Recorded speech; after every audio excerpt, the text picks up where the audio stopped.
Hello నమస్తే. ఫైనల్‌గా Annamalai political party run చేశాడు. ఓపెన్ చేసి అంతే ఇంక అయిపోయింది. రిజైన్ చేశాడు. మన ఏడీఎస్ లాగానే అతను ఒక ట్రై చేస్తున్నాడు. మన ఏడీఎస్ లాగానే ట్రై చేస్తున్నాడు. ఏం ట్రై చేస్తున్నాడు మన ఏడీఎస్ లాగా? మనం ఏం చేసాము? ఏడీఎస్ అని ఒకటి ఫ్లోట్ చేశాము.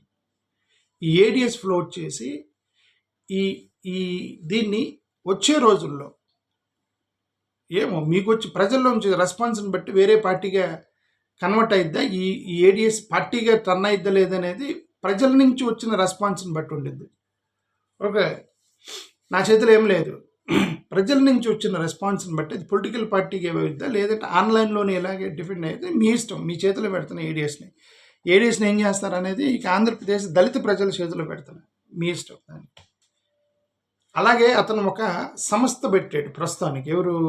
ఒక మూమెంట్ పట్టుకొచ్చాడు అన్నమలై. ఏమని? వీ ద లీడర్స్ అని ఒకటి పెడితే గంటలో 10 లక్షల మంది జాయిన్ అయ్యారు.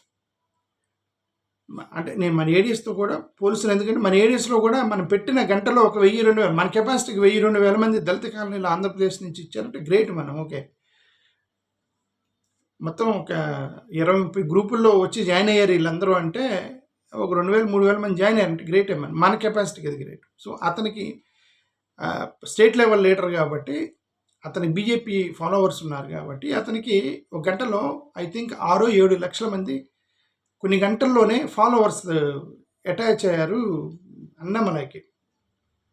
సో అన్నమలై మక్కల్ ఇయక్కం, ఏఎంఐ, అన్నమలై మక్కల్ ఇయక్కం అనే పొలిటికల్ పార్టీ రిజిస్ట్రేషన్ చెయ్యొచ్చు. ఏఎంఐ, అన్నమలై మక్కల్ ఇయక్కం పేరుతోటి చేయొచ్చు అనేటువంటి రూమర్ రన్ అవుతుంది. బట్ ప్రస్తుతానికి వీ ద లీడర్స్ అని ఒక క్యాంపెయిన్ రన్ చేస్తున్నాడు. ప్రస్తుతానికి 6 లక్షల మంది కొన్ని గంటల్లోనే ఫాలో అయ్యారు తనకి. అంటే ఇంతమంది చెన్నై ఎయిర్పోర్ట్ నుంచి అతనికి గ్రాండ్ వెల్కమ్ ఇచ్చారు. చెన్నై ఎయిర్పోర్ట్ నుంచి ఏది ఢిల్లీ వెళ్ళి అతను చెన్నై ఎయిర్పోర్ట్ రాగానే ఎయిర్పోర్ట్ నుంచి గ్రాండ్ వెల్కమ్ ఇచ్చారు అతనికి.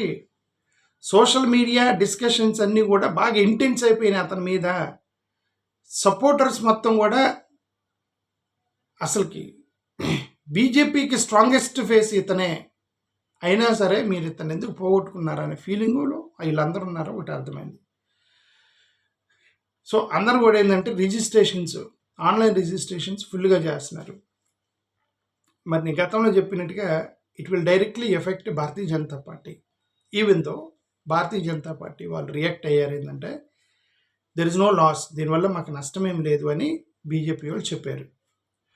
ఓకే, అయితే బీజేపీ లీడర్స్ కొంతమంది ఇంటర్నల్గా ఎక్నాలజ్ చేస్తుంది ఏంటంటే డెఫినెట్గా ఇతను మనం దెబ్బ కొడతాడని బీజేపీ వాళ్ళు అక్కడ ఇంటర్నల్గా కొంతమంది చెప్తున్నారు.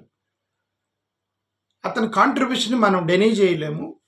చాలా కాంట్రిబ్యూట్ చేశాడు భారతీయ జనతా పార్టీకి. ముఖ్యంగా సోషల్ మీడియాలో అతను తన చండ్రకలతో కొట్టుకొని అది సోషల్ మీడియాలో తిరగటం వల్ల బీజేపీ స్టాండ్ని తమిళనాడులో పెంచాడు అతను అన్నమలై. అట్లాంటి వ్యక్తిని పోగొట్టుకుంటే మనకు నష్టమే అని కొంతమంది అంతర్గతంగా బీజేపీ వాళ్ళు అనుకుంటున్నారు తమిళనాడులో అనేది మనకు తెలుసు. కానీ ఇంకా ఈ బయట అతని యాంటీ వాళ్ళు ఉంటారా, పోతే మాకేందని అంటున్నారు. యాంటీ వాళ్ళు ఇంటర్నల్ గ్రూప్ ఉంది. Tamil Nadu BJP vice president Karu Nagarajan, ఇతను అన్నమలై ఎగ్జిట్ అనేది న్యూ పొలిటికల్ పార్టీ పెట్టడం అనేది మంచిది అని చెప్పేసి బీజేపీ వైస్ ప్రెసిడెంట్ బీజేపీకి రిజైన్ చేసి అన్నమలైలో జాయిన్ అవుతున్నానని ఆల్రెడీ ప్రకటించాడు. అతని పేరేంటి? కారు నాగరాజన్. నేను బీజేపీ పనిచేయట్లేదు, అన్నమలైతో పనిచేస్తానని బీజేపీకి రిజైన్ చేశాడు అతను. He join with Annamalai's political movement. అంటే అర్థం ఇంకా అన్నమలై పొలిటికల్ పార్టీలు జారుతాడని అర్థం, అంతే కదా. బట్ ఇక్కడ మన గతంలో చూసినట్టుగా బీజేపీ వాళ్ళు అసలు అతను ఎందుకు పోగొట్టుకున్నారంటే అది ఏఐడిఎంకేతో అతనికి పోవటం ఇష్టం లేదు, ఒంటరిగానే కొట్లాడాలి, విజయ్ లాగానే అతని మైండ్లో ఉన్నాడు.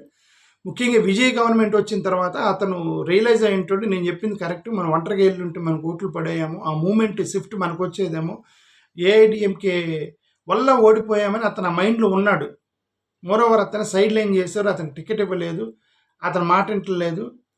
అతన్ని ప్రెసిడెంట్‌కి తీసేసి వేరే అతన్ని పెట్టి ఏఐడీఎంకేతో అలైన్ చేశారు. సో, ఇవన్నీ కూడా అతనికి ప్రాబ్లమ్ అయి కూర్చుంది. అతను అనుకున్నాడు నాకు లైఫ్ లేదు, వీళ్ళు చెప్పినట్టు వినాలి. నేను బయట ఉండే అతనే ఐపీఎస్ ఆఫీసర్‌గా పనిచేసి రిటైర్డ్ అతను. ఓకే. వాలంటరీ రిటైర్మెంట్ తీసుకున్నాడు ఐపీఎస్ ఆఫీసర్.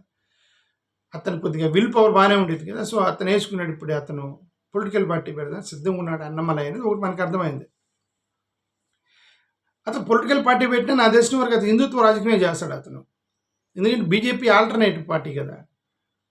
కాంగ్రెస్ నుంచి వెళ్ళినవన్నీ కూడా సెక్యులర్ పార్టీలు. తృణమూల్ కాంగ్రెసు, శరద్ పవారు, వైఎస్ఆర్సీపీ, ఇట్లాంటి వాళ్ళందరూ కూడా కాంగ్రెస్ నుంచి ఎవరైతే చీలారో వాళ్ళు సెక్యులర్గానే స్టాండ్లో ఉన్నారు. ఇప్పుడు ఇతను బీజేపీ నుంచి వెళ్ళినప్పుడు హిందుత్వ స్టాండ్లో ఉంటాడని నేనైతే అనుకుంటున్నా. But we have to wait and see what he does.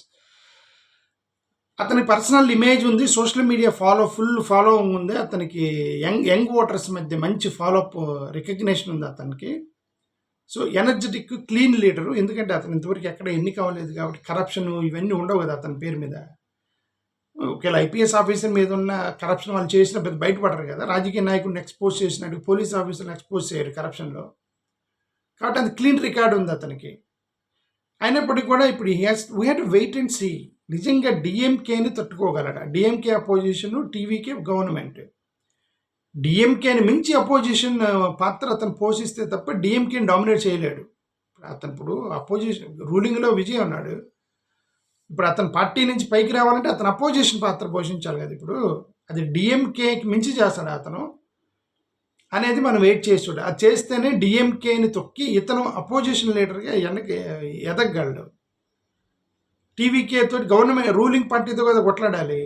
TVK versus Annamalai ఇది కూడా జరిగింది అనుకోండి, అంటే అర్థం డిఎంకేని తొక్కాలి, అపోజిషన్ని హైలైట్ చేయకుండా. అదే డిఎంకే వాళ్ళు ఇంకా సూపర్ ఫాస్ట్ వాళ్ళకి అతను తట్టుకోగలడా. ప్లస్ ఇంకొకటి ఏఐడిఎంకే వాళ్ళు మన ప్లేస్ని ఇతను ఆక్యుపై చేసేటట్టుకున్నాడు అని ఏఐడిఎంకే వాళ్ళు లాగుతారు అతన్ని కిందకి. ఇప్పుడు ఆ ఏఐడిఎంకేని కూడా తట్టుకోగలడా అతను. బీజేపీ వాళ్ళు ఎలాగో లాగుతారు, ఎందుకు మన ఓట్ బ్యాంక్ చీల్స్తాడు ఇతనని చెప్పేసి. సరే తర్వాత ఏముంది ఇతను ఎలియన్స్లోకి తీసుకోవచ్చునని ఒక సాఫ్ట్ కార్నర్తో ఉండొచ్చు బీజేపీ వాళ్ళు. చేయని అతను ఇండిపెండెంట్గా పెట్టి చేస్తున్నాడు కదా, ఓట్ బ్యాంక్ ఫుల్గా అతనికి ఫాలోఅప్ అయితే అప్పుడు మనం ఎలియన్స్లోకి వాళ్ళకి ఏదైనా గెలవాలండి. ఎవరైతే పాపులర్ లీడర్ ఉంటాడో వాళ్ళని కలుపుకుంటారు బీజేపీ వాళ్ళు.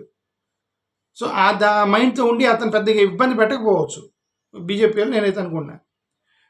సో ఏదైనా సరే ఆర్గనైజేషన్ పాపులారిటీ వీటన్నితోటి అతను ఏదో చేస్తున్నాడు. 100% భారతీయ జనతా పార్టీ ఓట్లు చీలుస్తాడు. ఫస్ట్ అతని ఎఫెక్ట్ మొత్తం బీజేపీ ఓట్లు పడతాయి. తర్వాత ఏఐడిఎంకే ఓట్లు పడతాయి 100%. ఏఐడిఎంకేలో ఈ ఫ్రస్ట్రేషన్ వల్ల వాళ్ళు కొట్టుకుంటున్నారు, ఇదంతా ఎందుకులని వాళ్ళు చీల్తారు 100%. డిఎంకే ఓటు 100% కొద్దిగా లైట్గా డిఎంకే ఓటు కూడా షిఫ్ట్ అవ్వచ్చు. ఫస్ట్ టైం ఓటర్లు మరీ అంత డిఎంకే మీద ప్రేమ లేకుండా అటు ఇటుగా లీడర్షిప్లో కొట్లాడుకుని పట్టించుకోవట్లేదని డిసాటిస్ఫాక్షన్ ఉన్న వాళ్ళు మొత్తం మారచ్చు. యూత్ ఓటర్లు, ఎడ్యుకేటెడ్ అర్బన్ ఓటర్సు, ప్రొఫెషనల్స్ వీళ్ళందరూ కూడా ప్రాబ్లం. చూద్దాం ఏం చేస్తాడో అన్నమలై, సక్సెస్ అవుతాడా లేదనేది let us wait and see. Thank you.